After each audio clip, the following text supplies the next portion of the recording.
Ladies and gentlemen, welcome to the Froe Show. My name is Frank Mencken. I'm joined, as always, by my beautiful co-host, Joe Murray. Hello, Frank. And I want to lead by saying that I am currently overseas. I am in the Netherlands visiting family, and because of that, I'm editing all of these remotely, and I forgot to bring the theme music with me, which makes this intro way more awkward than it normally is. Good on you. But it's okay. It's fine. And we are in two different time zones. I literally just woke up like 30 minutes ago, and Joe is winding down for sleep. So we were just saying the dynamic is very strange now because we're both like in very different... So I feel like we're at the same point of energy, but on different trajectories up and down. Yes. I've just had this whole big long day, and you're getting ready to start one. It's weird. Yeah, we'll sort it out. Thankfully, we've like converged at this point, and it's fine. Yeah. It's all good. Yeah. I wanted to lead though because we haven't recorded an episode in 3 weeks. This is the first episode we've recorded in a couple of weeks, and a lot has happened between the last episode that we recorded and now. Namely, that the Instagram and TikTok stuff has been kind of popping a little bit. Specifically, like one TikTok, but I wanted to talk about that a little bit with you, and like because you've learnt heaps since you started doing the TikTok stuff and the Instagram stuff, and I thought that could be really interesting. So let's talk about that. All right. Well, that TikTok. So as of right now, which is for me which is for both of us the 5th of May. 5th of May. Yeah. Oh, okay. I thought you were a day ahead, but you're behind. I'm a day behind, yeah. Yeah. So it's got 157,000 views and 32,000 likes, which is insane. That's big fat numbers. It kind of just came out of nowhere, and we went from about 25 followers to right now we have 1,300. Yeah. So that was right at the beginning of the TikTok sort of, career, where I started putting things up on TikTok. Yeah. I don't know. I don't really have too much to say about that one because it was sort of random, and it just seems to be a clique that a lot of people connected with. Everyone just seems to love Red, who's the person that's in the clip and who's talking about their photography experience and how they sort of came up in the photography scene. I don't know. Can you think of any reason why that's done so well? No, I think it is just that clip specifically really resonated with people.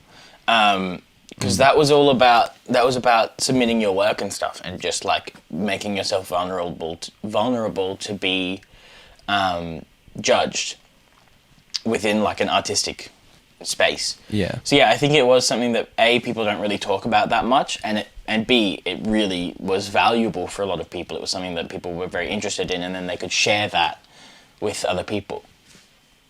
Yeah. That's my takeaway, at least. I'll probably tell you how many shares it actually got in the end. 68. Yeah. Currently 68 shares. That's not bad. Yeah, which definitely helped kick it along in the early stages. But yeah, one of the craziest things I've learned in trying to post every day, Monday to Friday, at least once, is like all the platforms are very, very different in how they push content. TikTok, I still don't quite understand. Sometimes it is a bit lucky on where that clip falls in the feed, which I hadn't thought about. And now going back, you can see a lot of different creators or repost videos or recreate videos that are very similar to their previous stuff and post them at different times. Yeah. But yeah, like Instagram, for example, it seems to be similar how it focuses on interaction, and depending on how much interaction you get will depend on how well that clip does. But something very different between those two is that Instagram like really pushes that reel for the first hour that it's put up. So it seems to be really important what hour you put it up in, and to make sure that your followers are going to interact with that in that hour. Because after about an hour and a half of it being up, that sort of like really tapers off the amount of views and the amount of likes that it gets. So originally I thought it was just like it had gotten to the group of people that didn't care about it as much anymore. But it seems a little too consistent in time frame for it to be that. So yeah. And then Shorts on YouTube is completely different again. That's almost completely focused on audience retention. So not as much about interaction as it is about retention. And so as long as you have about a 70% retention rate, or at least like 50%, it'll keep it on the short shelf, or keep pushing it to more people. How have you gone with like pushing stuff on YouTube with? The same. Like it's one of those things that doesn't really have so much rhyme or reason to it. Like it is all retention based, but YouTube is constantly changing and updating their algorithm to the point where you don't really know whether a piece of content is going to do well or whether it's going to like fall to the wayside. And then on that, because YouTube is so search based, you never know if in a year, 2 years, 3 years, 5 years, 10 years, if a piece of content is suddenly going to become way more relevant than it was when it was initially uploaded. I think I saw the other day, I was doing like research, and I saw that Markiplier is such a weird one, but Markiplier's most viewed video on his YouTube channel is like a video that he posted 5 years before it even popped off. And I can't remember what it was exactly, but he posted it and it flopped, and then 5 years later it was his most viewed video ever. So like things like that can happen where suddenly I think it's like a Five Nights at Freddy's thing, where he like originally posted Five Nights at Freddy's. Anyway, it doesn't matter. But point is, he posted it way before it was even relevant enough in the public eye to garner that search potential and then that audience retention. Yeah, right. Do you reckon the same thing could happen with like other social platforms? Yeah, I know Reels does that as well. Reels is very... when I was doing Reels consistently, I had Reels from like 3 months before, like after I posted them, do way better. Like I posted them and they'd get like 500 views, and then 3 months later they'd be sitting at like 50k or something. That happened like somewhat regularly, like regularly enough that I would notice. Because I would like suddenly get all these notifications and you'd be like, I didn't post that recently. And I have no idea why that is, because I know that Reels doesn't focus on search. There's no search capability within Reels. Like it's serving you the content that it thinks that you want. So I have no idea how Instagram is reserving those Reels to people. Yeah, that's strange. Could it be through hashtags, you reckon? I don't know. I think my working theory was that it's because people follow you for the first time from a new reel, and then they go through all your other reels, and then they find one that they like and they watch it a couple times, and then that's just enough of a bump to put it back in the algorithm. Right, okay. That's my theory, though. I have no idea if that's accurate in any way, shape, or form. Way, shape, or form. That's what I was trying to say. Yeah, I don't know. I've noticed that a bit with TikTok, and I've been trying to like navigate more the world of hashtags and how every platform does it differently. I've no idea how YouTube does it. That doesn't make any sense. Yeah. I didn't even know hashtags were a thing, but anyway. I don't know how hashtags work on YouTube either. No. Instagram seems fairly simple. It's like you can follow a hashtag and then it'll come up on your feed or whatever. Yeah. So it's a really easy way then to find people who will definitely like your stuff. Yeah. Hashtags on Instagram. But TikTok I also don't really understand. it's like, because I don't think you can follow a hashtag. I think hashtags help the algorithm learn exactly what the video is, and it tries to show people who have similar interests. Yeah, that's kind of what I got from TikTok hashtags as well. Yeah.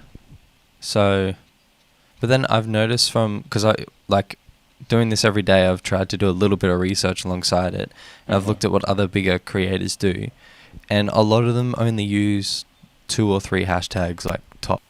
I mean, that makes sense though, because the smaller you can make that niche, the more effective it's going to be, right? Like, if you're serving it to 100 people with a very broad net, it's much more likely that there's going to be people in that net that aren't as engaged with it. But if you can hashtag it in such a way that only like 5% or 1% or 0.5% of people that are interested specifically in that topic are going to see it, then you're going to be way more likely to have that hit, you know? I don't know, let's say Personal Strangers, how we had them on the show. We had 2 producers, a beat maker or songwriter, and then so you'd put hashtags like podcast, producers, songwriter, singer, I don't know, beat maker, whatever. And that would sort of narrow it right down to, I think that at least, it would narrow it down a lot. Whereas if you just had, For You page, podcast, producer, like, yeah, I don't know. So I don't know how that works. Yeah, I feel like the middle ground there is where it's gonna hit most, like where you're getting that niche, but you're also like getting enough people within that net that it's hitting new viewers. Right. Yeah, it's been really interesting learning about it. That's for sure. And definitely time of day of posting has a big effect on it. More so on Instagram. But yeah. Very And interesting. what about actually making the reels? Because this is like the most video editing you've ever done. I'm pretty speedy at it now. Yeah. Yeah. Yeah. And I have to, the longest part is making the captions for the video. But ProPresenter does auto captions now, which is really handy.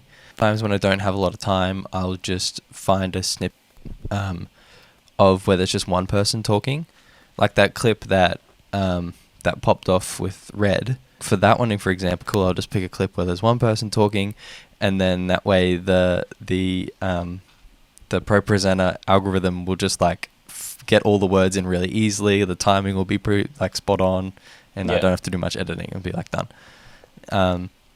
But yeah, it's also really hard to pull it into as short as I can. Something that's been really helpful for me, I started out putting an in and out point. That was a minute long, because I was like, I have to get it. I can't go over a minute. But now I've been like doing it at 30 seconds and just getting it as close to that point as I can. Yeah, pulling out while still retaining the core story. That's exactly how I edit the vlog as well. I've watched some of your videos versus these other things that are like, they'll post 2 times a week, but they're 40 minutes long.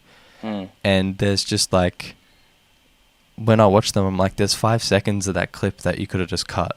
Yeah. But it just, that clicks for their audience or whatever, or for their style of creating. Yeah, and like that's the thing too, right? Like when you know what audience you're creating for, and when you have that style of filmmaking, that might work for your style. Like Hey X Natalie, Sam put me on her a while ago. She's this like creator in the US who's 19, and she's just built out a van, and now she's traveling across the US.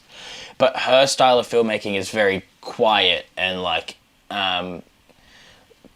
quiet and chaotic would be the way that I would describe it. It's very, very fun. But it's like it comes to this point where she's occasionally having these very quiet, introspective moments, and they always work really, really well. So I think it depends on your style of filmmaking. Right. Okay. Yeah, interesting. So it's been fun. It's been really cool, and it's been really cool to see them pop off on Instagram and TikTok. On that note, go follow all our social medias, because Joe is putting so much work into them, and it's been really cool to see. It's been really fun for me too, while I've been over here seeing those reels and TikToks pop up and being like, oh, look at Joe go. Yeah, we're getting there slowly. It's Yeah, been good. moving on from the reels and social media stuff, I still want to talk about you creating stuff, because before I left, I think it was in the Maddie episode, or after. I can't remember if it was in or after that episode, but I remember you saying something about how you had been thinking about new ways to create content for YouTube. And I wanted to ask if you'd thought about that anymore, and if you'd come up with any ideas, and if you've played around with anything yet. I have thought about it. Uh-huh. I have some ideas. Uh-huh. I haven't played around with it yet. And I don't want to disclose too much information, because it will be a topic that will be really good to talk about in the next week's show. Okay. Because I have, there are like plans in place. I'm going to test out some things. It's nothing that we've talked about. I know we've talked about stuff off of the show. But it is YouTube. I have no idea how it's going to go. I have an idea of what it's going to be. Don't know how it's going to go. Don't know if it's going to be any good. But I'm going to make it and post it and just see what happens. Hell yeah. I've found this kind of niche that I'm interested to explore. Okay, cool. I like it. I'm excited. So by the time that I see you next, you'll have started. I want to leave that topic for next week's episode. All right, that's fine. Well, we can go to your topic if you want. I just want to talk briefly about burnout, because I had a really interesting conversation with someone yesterday who was saying that like their life is very full at the moment. It's very busy. Mm-hmm. And like by the time they're going to bed, it's like you can't be bothered to scroll on your phone, sort of thing. Like you're that tired. Oh, you've had that big of a day. You're just kind of like, I just going to bed. Yeah. And I wanted to specifically talk to you about that, because I know, particularly before you went away, there were plenty of days where you'd be out from like 10 a.m. to 10 p.m. and then you'd go home and edit the vlog. Yeah. So do you think that something like that is sustainable, or have you faced any like near burnout experiences while you've been over there with family and being in such like a different context to here? Look, I'm very aware of it. I'll put it that way. It's definitely something that is always like in the front of my mind. There's no way that I'm fooling myself that what I'm doing isn't very intense, and that there isn't a severe risk of me burning myself out. Because if I wasn't aware of that, and if I wasn't thinking about that, then I absolutely would burn myself out. The way that I have been managing that is, if I am starting to feel run down, or if I'm starting to feel like I need like a day or 2 days to just catch back up, I'll make a much simpler vlog. And usually those will end up being Q&A vlogs, or they'll end up being like a vlog about one specific part of my day. Like I know one of the ones I did right before I left, because I was so busy, and this was right before I knew that I had COVID.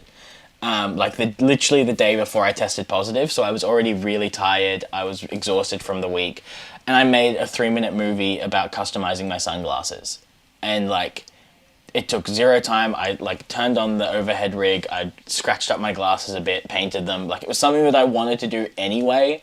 This time I was just filming it, and then I had it edited in 30 minutes, and that was it. I was done. So that's kind of how I've been managing it.